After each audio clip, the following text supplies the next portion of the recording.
Hello, good morning! Kaya hatid namin si Dior sa school nila. Hindi muna siya nag-school bus today. Kasi walang pasok si Daddy.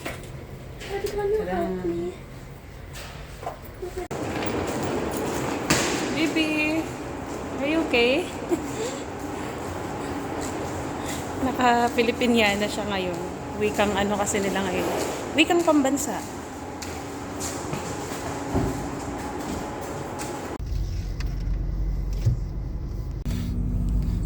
Hi baby, are you happy?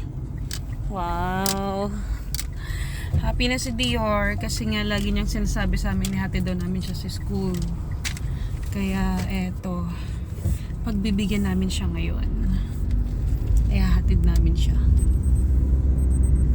Look.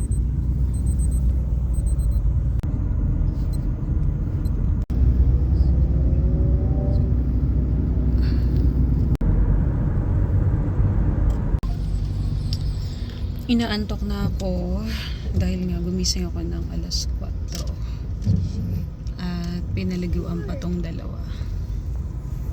Pinakain at nagluto na rin ang baon nila.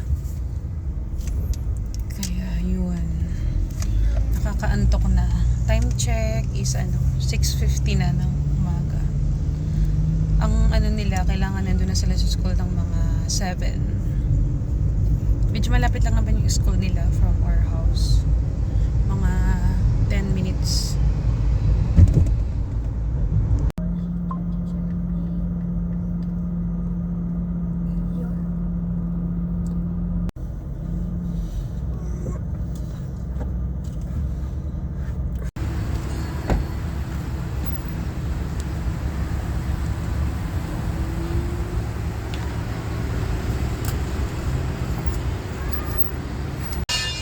We're here, there's school.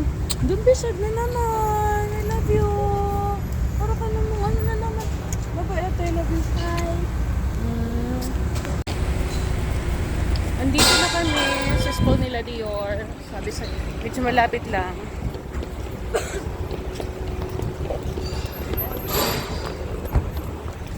Si AL na yung maghahatid kay Dior dun sa loob. Dun sa classroom nila Dior. Hi.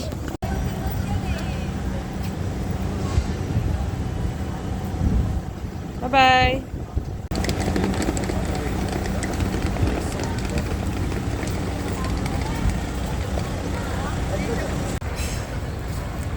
Andun na, naihatid na namin. Si AL na lang yung naghatid kay Dear dun sa classroom nila. Wala na kasi yung bus, wala yung nanny. So yun. So ito, pabalik na kami sa bahay. Malungkot na naman si Dior. Kasi nga daw, mamimiss niya daw kami. Iniwan na naman namin. Ayaw nga niyang pumasok eh. Ayos. Hindi namin alam bakit ganyan siya. Hindi na siya happy sa school. So ito na. Pauwi na kami. Ito na yung lahat ng datos that deserves the courtesy being informed. Excuse lang siya on the reason na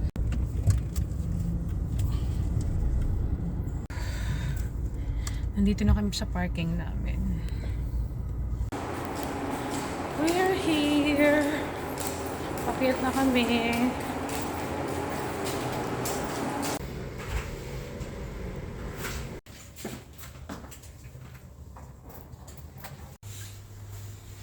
Dito na kami sa bahay. Nakarating kami dito ng mga 7:30. So yun lang and natutulog na ulit ako. Thank you for watching. Bye-bye!